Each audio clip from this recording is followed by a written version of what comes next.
Hello मित्रांनो, तुमचं स्वागत आहे आपल्या चॅनेलमध्ये. आज आपण पाहणार आहोत महाराष्ट्र दुय्यम सेवा गट ब पूर्व परीक्षा 2019चा पेपर पाहणार आहोत. या पेपरमधील काही प्रश्नांची उत्तरे आपण या व्हिडिओच्या मार्फत पाहणार आहोत. त्याचं विश्लेषणही या व्हिडिओच्या मार्फत आपण करणार आहोत. तर चला मग या व्हिडिओला सुरुवात करूया.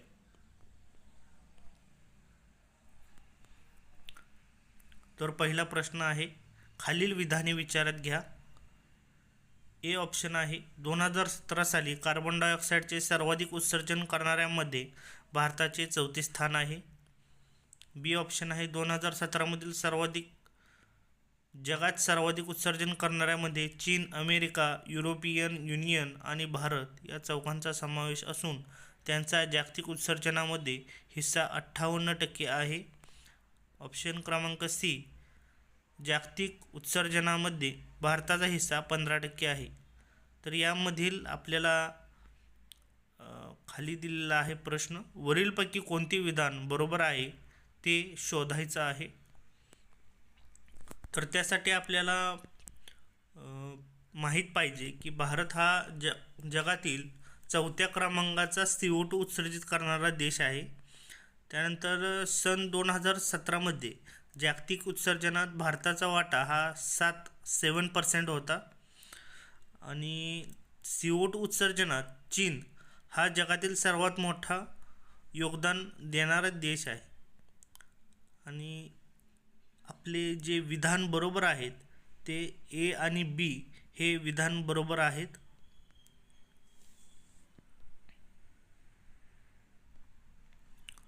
नेक्स्ट क्वेश्चन आहे मित्रांनो, महिला बाल विकास मंत्रालयाने कोणते ऑनलाईन पोर्टल सुरू केले आहे ज्यामुळे केंद्र सरकारच्या महिला कर्मचाऱ्यांना कामाच्या ठिकाणी लैंगिक शोषणाची तक्रार दाखल करता येईल?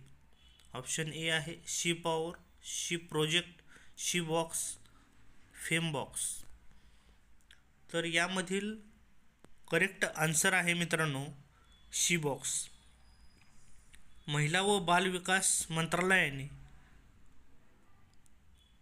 केंद्र सरकारच्या महिला कर्मचाऱ्यांना कामाच्या ठिकाणी लैंगिक शोषणाची तक्रार दाखल करण्यास सक्षम करण्यासाठी एक ऑनलाईन मंच सुरू केला, तो आहे शी बॉक्स. नेक्स्ट क्वेश्चन आहे मित्रांनो, खालीलपैकी कोणते विधान चुकीचे आहे? यामध्ये पहिला आहे, भारताच्या गगनयान या महत्त्वाकांक्षी प्रकल्पाचा भाग म्हणून 2020पर्यंत इस्रोद्वारा 2 भारतीयांना अंतराळात पाठवले जाणार आहे. ऑप्शन 2 आहे, नुकतेच केंद्रीय मंत्रिमंडळाने या कार्यक्रमासाठी 10,000 कोटीची तरतूद मंजूर केली आहे. ऑप्शन 3, गगनयान प्रकल्पाची घोषणा पंतप्रधानांनी भारताच्या 72व्या स्वातंत्र्यदिनी सर्वप्रथम केली होती. ऑप्शन क्रमांक 4, वरीलपैकी एकही नाही. तर आपल्याला माहीत पाहिजे की गगनयान मिशन काय आहे. गगनयान मिशनमध्ये 400 किलोमीटरच्या कक्षेत 3 सदस्यांचा क्रूसह मानवी अंतराळ उड्डाणाचे लिओ ऑर्बिट प्रात्यक्षिक हाती घेण्याची कल्पना आहे. यामध्ये या प्रकल्पाचा महत्त्वाचा एक भाग म्हणून 2 मानवरहित मोहिमेला आणि 1 मानवयुक्त मोहिमेला भारत सरकारने मान्यता दिलेली आहे. त्यामुळे याचा जो चुकीचा ऑप्शन आहे तो पर्याय क्रमांक 1 आहे. ह्याच्यामध्ये काय दिलं आहे, भारताच्या गगनयान या महत्त्वाकांक्षी प्रकल्पाचा भाग म्हणून 2020पर्यंत इस्रोद्वारा 2 भारतीयांना अंतराळात पाठवले जाणार आहे.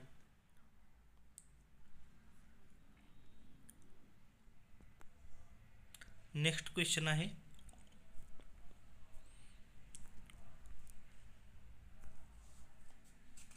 सुकन्या समृद्धी योजनेबाबत पुढीलपैकी कोणते विधान अयोग्य आहे? पर्याय क्रमांक 1, 2015मध्ये ही योजना सुरू झाली. बेटी बचाओ बेटी पढाओ आंदोलनाचा ही योजना भाग आहे. मुलींच्या शिक्षणाचा खर्च पूर्तीसाठी टपाल खात्यात विशेष खाते उघडणे या योजनेअंतर्गत आवश्यक आहे. या योजनेअंतर्गत मुलींच्या विवाहासाठी खर्च समाविष्ट नाही. तर यामधील अयोग्य पर्याय कोणता आहे तो निवडायचा आहे. तर त्यासाठी आपल्याला सुकन्या समृद्धी योजनेबाबत काही माहिती पाहिजे. सन 2015 मध्ये सुरू करण्यात आलेली आहे सुकन्या योजना. ही एक छोटी ठेव योजना आहे जी केवळ मुलींसाठी त्यांच्या शिक्षणाचा आणि लग्नाचा खर्च भागवण्यासाठी आहे. ही योजना महिला आणि बालविकास मंत्रालयामार्फत राबवण्यात येते. त्यामुळे ऑप्शन ए आणि बी म्हणजे 2015 मध्ये ही योजना सुरू करण्यात आलेली आहे. आणि ऑप्शन बी आहे बेटी बचाओ बेटी पढाओ आंदोलनाचा ही योजना भाग आहे. त्यामुळे ऑप्शन क्रमांक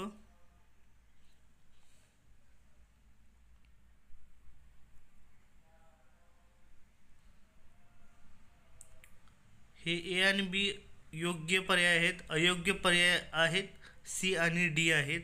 म्हणजे ऑप्शन क्रमांक 3.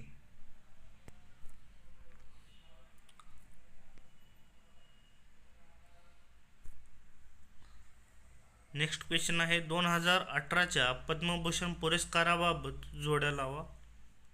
आर नागास्वामी, वेद प्रकाश नंदा, अरविंद पारिख, लक्ष्मण पै. क्षेत्रामध्ये साहित्य शिक्षण, कला संगीत,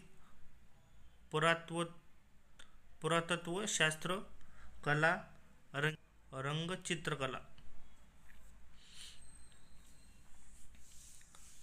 तर चला यांचे आन्सर शोधूया. रामचंद्रन नागास्वामी ते तमिळनाडूतील पुरातत्व शास्त्रज्ञ आणि शिलालेख तज्ज्ञ होते. ते तमिळनाडू सरकारचा पुरातत्व विभागाचे पहिले संचालक होते. 2018 मध्ये आर नागस्वामी यांना पद्मभूषण, भारताचा तिसरा सर्वोच्च नागरी पुरस्कार प्रदान करण्यात आलेला आहे.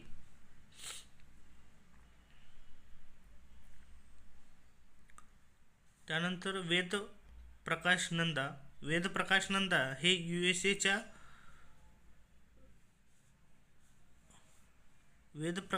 यांना 20 मार्च 2018 रोजी साहित्य आणि शिक्षण क्षेत्रात पद्मभूषण पुरस्कार मिळाला. ते आंतरराष्ट्रीय कायदेतज्ञ आहेत. त्यानंतर अरविंद पारिख हे भारतातील आघाडीच्या सितार वादकांपैकी एक आहे. त्यांनी गुजरात राज्य संगीत नाटक अकादमीने 2097-98 या वर्षासाठी गौरव पुरस्काराने त्यांना सन्मानित करण्यात आले आहे. 2012 मध्ये कुमार गंधर्व राष्ट्रीय सन्मान पुरस्कार यांनी त्यांना सन्मानित करण्यात आले आहे. 2018 त्यांना भारताचा तिसरा सर्वोच्च नागरी पुरस्कार पद्मभूषण देऊन गौरवण्यात आले आहे. त्यानंतर लक्ष्मण पै यांच्याबद्दल थोडी माहिती पाहू.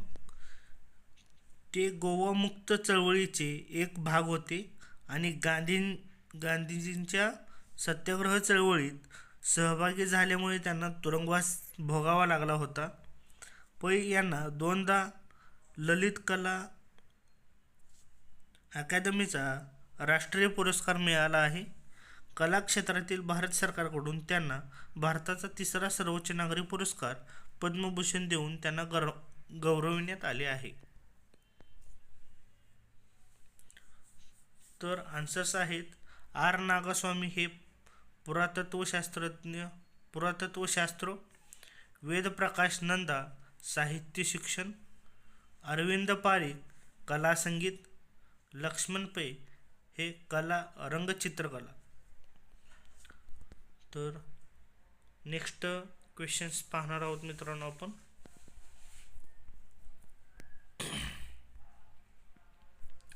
खालीलपैकी कोणते विधान चुकीचे आहे? श्री दलवीर भंडारी यांची आंतरराष्ट्रीय न्यायालयाचे न्यायाधीश म्हणून पुन्हा नोव्हेंबर 2017 साली निवड झाली. ऑप्शन 2 आहे श्री भंडारी यांना संयुक्त राष्ट्रसंघाच्या आमसभेत 193 पैकी 183 मते मिळाली. ऑप्शन 3 1945 साली आंतरराष्ट्रीय न्यायालयाची स्थापना झाल्यामुळे या न्यायालयात ब्रिटिश न्यायाधीश असणार नाही, अशी ही पहिलीच वेळ आहे. आणि ऑप्शन क्रमांक 4 यापैकी एकही नाही. तर चला मग या क्वेश्चनचे आन्सर्स आपण डिटेलमध्ये पाहू. यामधील पहिला पॉईंट आहे तो आपण पाहणार आहोत. न्यायमूर्ती दलवीर भंडारी हे ICJचे सदस्य आहेत आणि ते 2012 पासून आहेत. त्यांची 9 वर्षांच्या कालावधीसाठी नोव्हेंबर 2017 मध्ये निवड करण्यात आलेली आहे आणि फेब्रुवारी 2018 मध्ये त्यांची नियुक्ती झालेली आहे.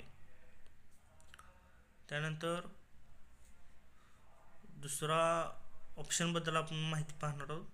सर्वोच्च न्यायालयाचे माजी मुख्य न्यायाधीश हे भंडारी हे होते. संयुक्त राष्ट्र सुरक्षा परिषद आणि आमसभेने भारताच्या स्मरणार्थ जबरदस्त मतदान केले. न्यायाधीश बलवीर भंडारी यांना संयुक्त राष्ट्र परिषदेत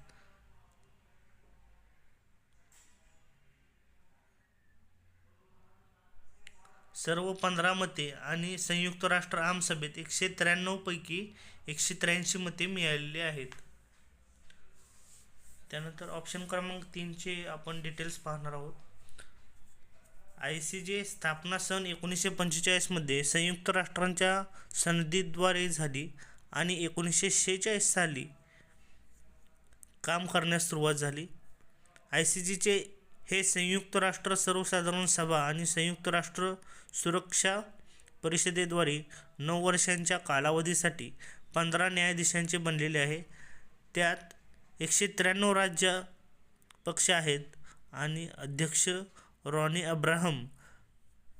झालेल्या निवडणूक प्रक्रियेनंतर UKने आपला उमेदवार मागे घेण्याचा निर्णय घेतला आणि 71 वर्षांच्या इतिहासात प्रथमच आंतरराष्ट्रीय न्यायालयाच्या खंडपीठावर न्यायाधीश असणार नाही.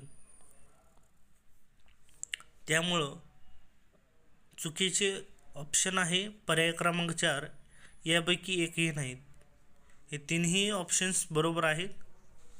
त्यानंतर आपण नेक्स्ट क्वेश्चन पाहणार आहोत. खालीलपैकी कोणते विधान बरोबर नाही? तर चला मग या ऑप्शन्स पाहू. साहित्य अकादमीची स्थापना मार्च 1954 मध्ये झाली. ऑप्शन 2 संस्था नोंदणी अधिनियम 1860 च्या अंतर्गत तिची एक संस्था म्हणून 1956 मध्ये नोंदणीकृत आहे. ऑप्शन 3 त्याचे मुख्यालय मुंबई येथे आहे. ऑप्शन 4 अकॅडमीचे 24 भाषांना मान्यता दिलेली आहे. तर यामधील आपल्याला कोणतं विधान बरोबर नाही म्हणजे चुकीचं आहे हे शोधायचं आहे. तर चला फर्स्ट ऑप्शन आहे साहित्य अकादमीची स्थापना ही 12 मार्च 1954 मध्ये झालेली आहे. हा ऑप्शन बरोबर आहे. नेक्स्ट ऑप्शन संस्था नोंदणी अधिनियम 1860 च्या अंतर्गत तिची एक संस्था म्हणून 7 जानेवारी 1956 मध्ये त्याची नोंदणी करण्यात आलेली आहे.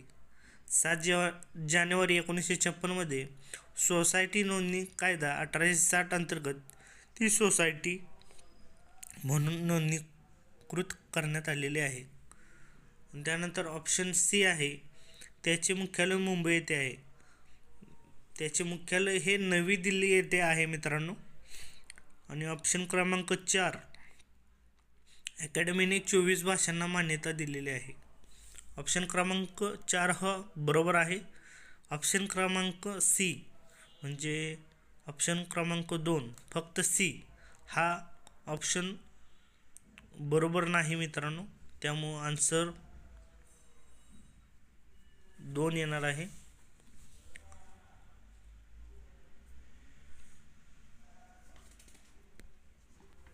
नेक्स्ट क्वेश्चन पाहणार आहोत मित्रांनो.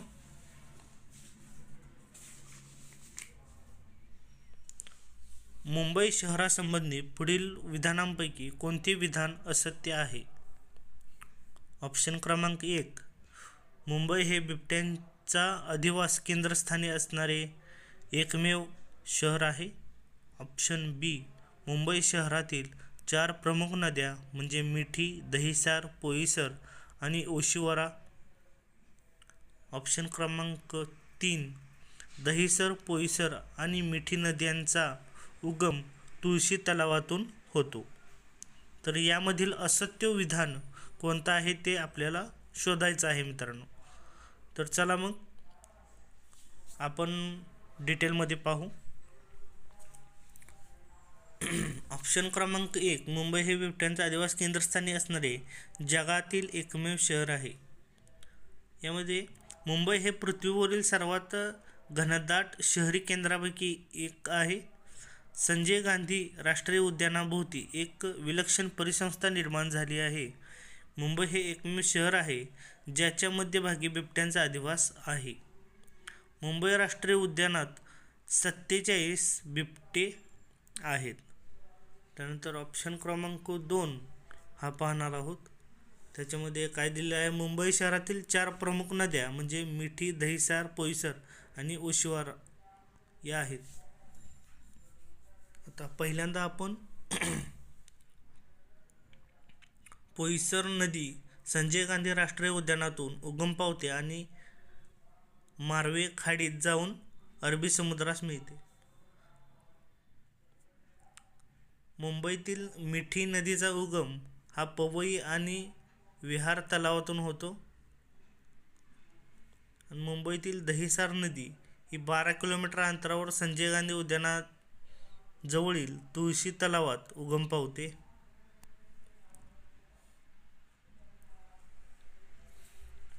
ऑप्शन क्रमांक 3, दहिसर, पोईसर आणि मिठी नद्यांचा उगम तुळशी तलावातून होतो.